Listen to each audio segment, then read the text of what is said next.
A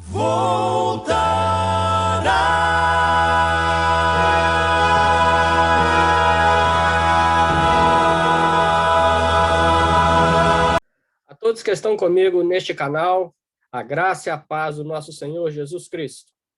Estamos aqui para a nossa quarta aula sobre escatologia bíblica. Eu sou o pastor Paulo Rogério e vem comigo que temos muito a aprender nessa aula. Deus te abençoe. Vamos lá, vamos colocar o nosso PowerPoint, como sempre. Ok. Aí.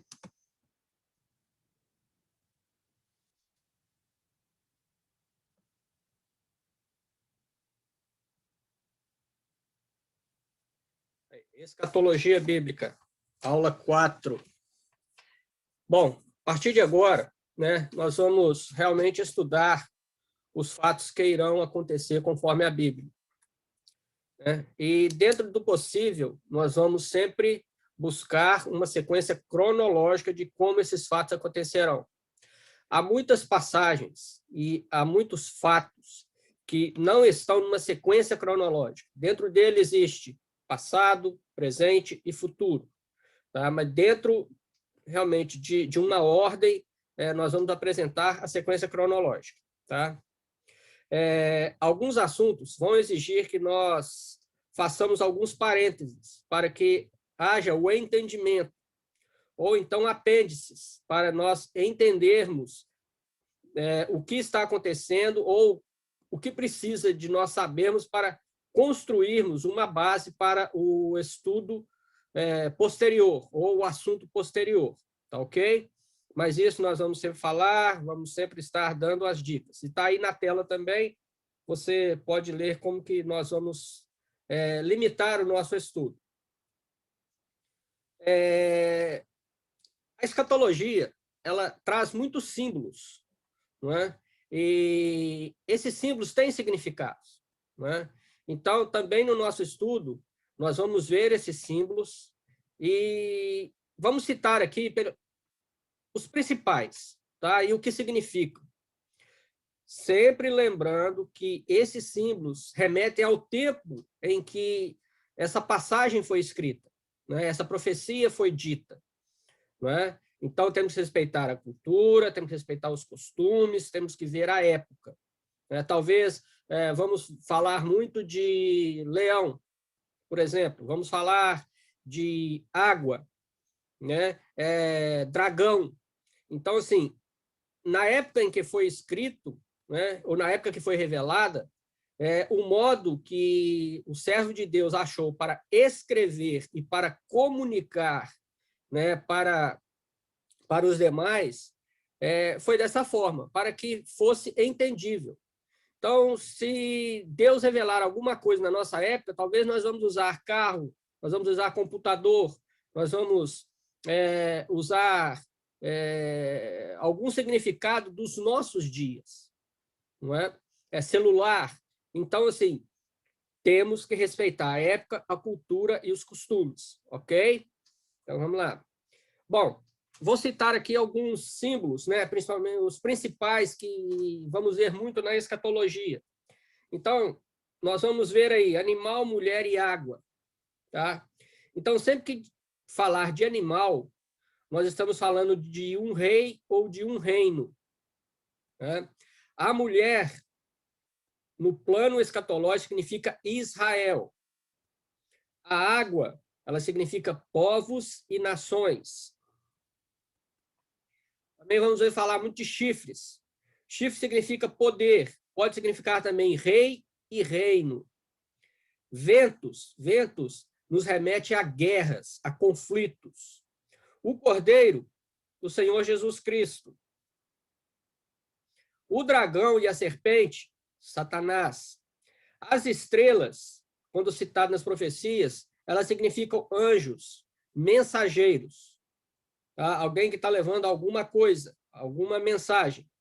E o tempo, quando falar de tempo, está falando de ano, pode estar falando também de dias, pode estar falando também de semanas. Tá? Então, isso que você está vendo aí na tela são os principais símbolos que nós vamos defrontar, vamos estar vendo, lendo, e eles significam isso aí, tá ok? Então, guarde isso. Se você, né, quiser retomar depois essa aula e ver novamente isso aqui, vai estar aí à sua disposição. Tá? Então, vamos lá. Vamos entrar no nosso primeiro assunto, que é o estado intermediário dos mortos. É um assunto que nos remete muito, né, a perguntas, nos remete muito a curiosidades, mas o que a Bíblia diz a respeito? Né? O que a Bíblia afirma sobre essa questão do estágio intermediário dos mortos? Já que eles não estão mais vivendo na terra, porque morreram, mas também ainda não receberam, né, o seu estado final, que vai acontecer em dois momentos. Para a igreja, vai acontecer o momento do arrebatamento da igreja, onde os mortos que morreram em Cristo, né, o que nós chamamos de salvos, acontecerá algo com eles.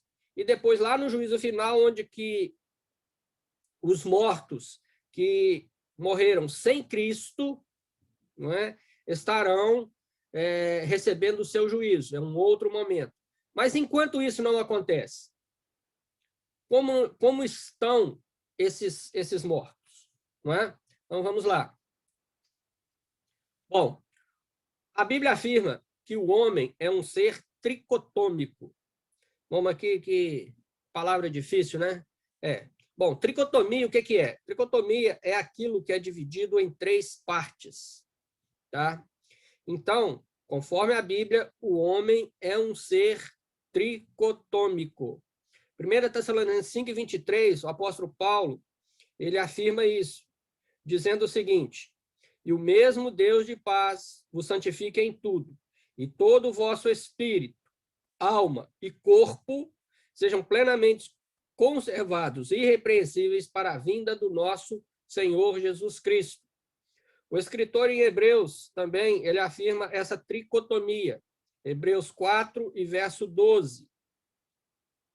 Porque a palavra de Deus é viva e eficaz, e mais penetrante do que espada alguma de 2 gumes, e penetra até a divisão da alma e do espírito, e das juntas e medulas, e é apta para discernir os pensamentos e intenções do coração. Ok? Então, o homem, ele é formado de corpo, alma e espírito. O que é o corpo? Bom, o corpo, ele constitui de elementos químicos, como oxigênio, carbono, hidrogênio, potássio, zinco e outros elementos menores. É a parte que se separa e se destrói na morte física. O corpo é pó, e ao pó voltará. A palavra de Deus afirma isso. Tá? Eclesiastes, capítulo 3 e verso 20. Todos vão para um lugar, todos foram feitos do pó, e todos voltarão ao pó. Falando do corpo. Gênesis 3 e 19.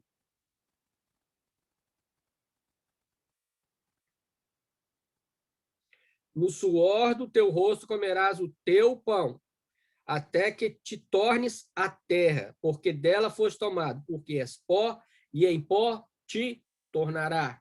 Esse é o nosso corpo. Com a morte, ele se desfaz.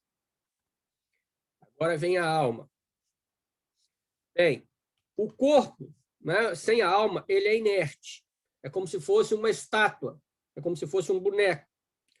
A alma, ela precisa do corpo para expressar sua vida funcional e racional. Então, o corpo, né, a alma habita no corpo. Então, tem aí algumas palavras, depois eu tenho que corrigir, né? Estou vendo alguns erros aqui. Bom, os vários sentidos da palavra alma na Bíblia, como sangue, coração, pessoa física, tá? elas devem ser interpretadas segundo o contexto da Escritura em que está contida a palavra alma. Então, às vezes, a alma, no texto e no contexto, está dizendo do corpo, ou do espírito, ou mesmo da alma. Então, nós temos que respeitar o contexto bíblico e entender o que nós estamos dizendo, o que nós estamos lendo. De um modo geral, tá? Em relação à criatura humana, a alma é aquele princípio que anima o corpo e usa os seus órgãos e seus sentidos físicos, tá? Como agentes na exploração das coisas materiais, para expressar-se e comunicar-se com o mundo exterior. Então, a alma é sentimento, certo? Então, todos os sentimentos humanos, eles estão ligando às reações da alma. Tá? Então, Ezequiel, nós vamos ler Ezequiel 18, tá? O 4 e o 20, não de 4 a 20, o 4 e o 20. O 4 diz o seguinte: eis que todas as almas são minhas, como é a alma do Pai, assim também a alma do Filho é minha, e a alma que pecar, essa morrerá. O verso 20. A alma que pecar, essa morrerá. O filho não levará a iniquidade do pai, nem o pai levará a iniquidade do filho. A justiça do justo ficará sobre ele, e a impiedade do ímpio cairá sobre ele. Salmo 34. Vamos procurar aqui. Salmo 34. E o verso 22. O Senhor resgata a alma dos seus servos, e nenhum do que neles confia será punido. Vamos pular aí para o último aí, Apocalipse, capítulo 6. Apocalipse, capítulo 6 e verso 9. E havendo aberto o quinto selo, vi debaixo do altar as almas dos que foram mortos por amor da palavra de Deus e por amor do testemunho que deram. Agora nós vamos no 20. Apocalipse, capítulo 20 e versículo número 4. E vi tronos, e assentaram-se sobre eles, e foi-lhe dado o poder de julgar. E vi as almas daqueles que foram degolados pelo testemunho de Jesus. E a palavra de Deus, e que não adoraram a besta, nem a sua imagem, não receberam sinal em suas testas, nem em suas mãos. E viveram e reinaram com Cristo durante 1000 anos. Então, nós vemos aqui o sentido da alma, ok? E o espírito? Bom, o espírito do homem não é o simples fôlego ou sopro. Ele é a parte imortal do homem. Então, o espírito, ele é imortal. E a alma? A alma também é, mas o espírito ele está ligado à racionalidade. Tá? É a razão pela qual nós conseguimos entender a palavra de Deus, é a razão pela qual nós adoramos a Deus. Então, o espírito, ele com a sua racionalidade, ele interfere com a alma, que é o sentimento. Então, um exemplo na Bíblia, a adoração. Quando nós adoramos o Senhor em espírito e em verdade, nós adoramos o Senhor com o nosso espírito, com a nossa racionalidade e em verdade, colocando que todo o nosso sentimento, que é a alma, nesta adoração ao Senhor, certo? Ele é a parte imortal. Então, 1 Coríntios 15, 33 diz isso. 1 Coríntios 15 e 53.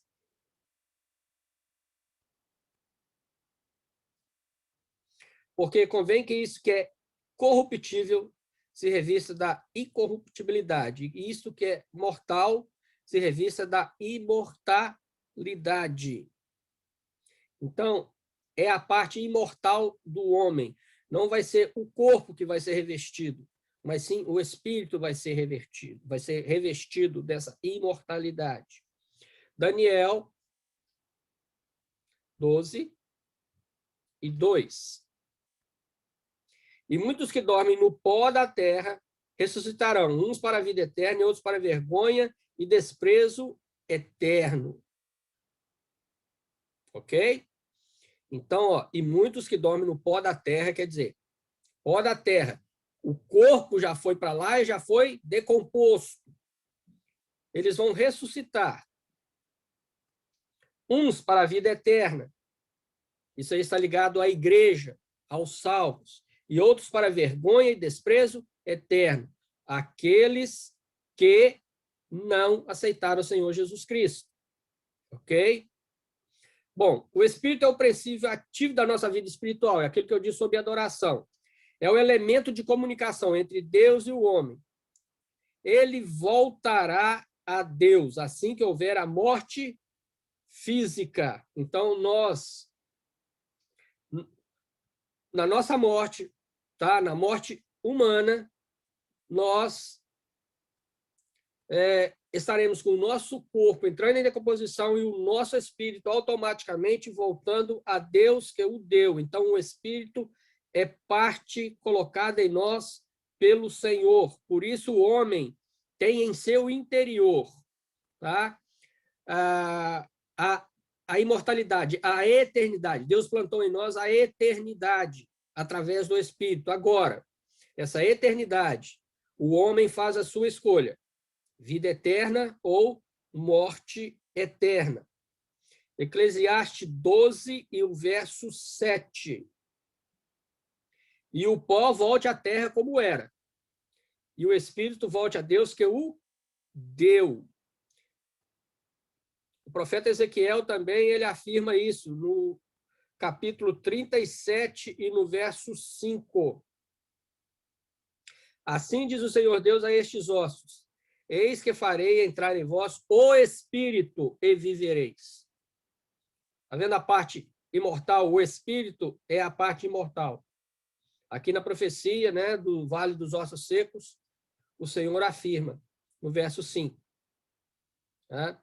1 Coríntios, apóstolo Paulo, escrevendo aos Coríntios, ele diz o seguinte, 1 Coríntios 3 e 16. Não sabeis vós que o templo de Deus, não sabeis vós que sois o templo de Deus e que o Espírito de Deus habita em vós?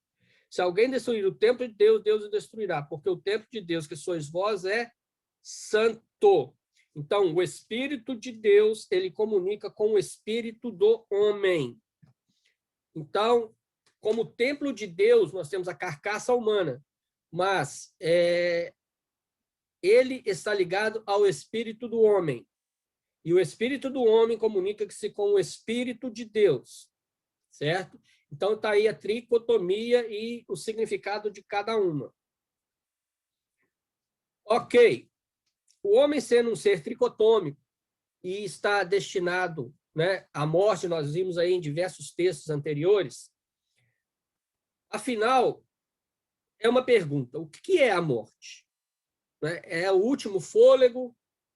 Bom, é sim. A morte ela vem de um termo grego chamado thanatos, e descreve a separação do espírito do corpo. A separação pela qual termina a vida no corpo.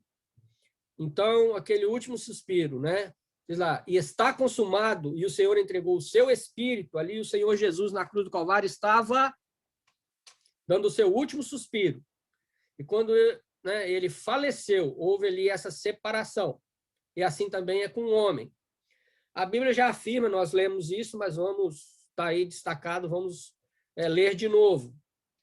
E o pó volte à terra como era, e o espírito volte a Deus que o deu. Então, o que é a morte? A morte é uma separação, é um afastamento. Isso nós estamos falando para que nós, né, estejamos entendendo, porque espiritualmente ainda nós não temos a capacidade de estarmos entendendo, porque ainda nós não temos a mente santificada completamente, ok? Então, é separação, gente. Isso é visto em qualquer velório, né? É visto em qualquer fatalidade. do término da vida, né? Nós que estamos vivos, nós sentimos que nós estamos nos separando daquela pessoa. Às vezes nós achamos que é só o corpo, não, mas é o nosso espírito nos trazendo a racionalidade do fato que está acontecendo. E, ao mesmo tempo, a nossa alma, né, com um sentimento em que nós estaremos nos afastando daquela pessoa, nos estaremos nos separando daquela pessoa, não é? Que nunca mais nós a teremos em nosso convívio. Então, o próprio homem tem esse sentimento. Esse sentimento é o sentimento, né, da separação e do afastamento, é que nos dá o significado da morte. Não é? É o significado de um velório, é o significado de existir cemitério. É isso. Não é? E nós temos, na Bíblia, as 3 formas de morte. A morte, ela ocorre de 3 formas no homem. Primeiro, a morte física. É realmente a separação do corpo. Ele morre. Está aí novamente Eclesiastes 12:7. Ele tem também a morte espiritual, onde o homem é separado de Deus. Efésios 2:1 diz: Ele vos vivificou, estando vós mortos nos vossos delitos e pecados. Quando Adão pecou no jardim do Éden, ele foi separado espiritualmente de Deus. O pecado entrou e o pecado trouxe uma barreira entre Deus e o homem. A partir daí, passou a existir a morte espiritual, né? Onde nós fomos separados de Deus pelo pecado. E nós temos a morte eterna, é separado da vida eterna com Deus. Apocalipse 20:15 diz: E aquele que não foi achado no livro da vida foi lançado no lago de fogo. Essa é a morte eterna. Nós temos na morte eterna somente aqueles que não aceitaram o Salvador. João 3:16, ele diz: Porque Deus amou o mundo de tal maneira que deu o seu Filho unigênito, para que todo aquele que nele crê não pereça, mas tenha a vida eterna. Então, para aqueles que aceitaram o Senhor Jesus, é vida eterna, não há separação. Agora, infelizmente, para aqueles que rejeitaram, existe a morte eterna. Então, nós temos a morte física, que é a morte natural. Tá? Tanto salvos como não salvos estão sujeitos a esta morte física.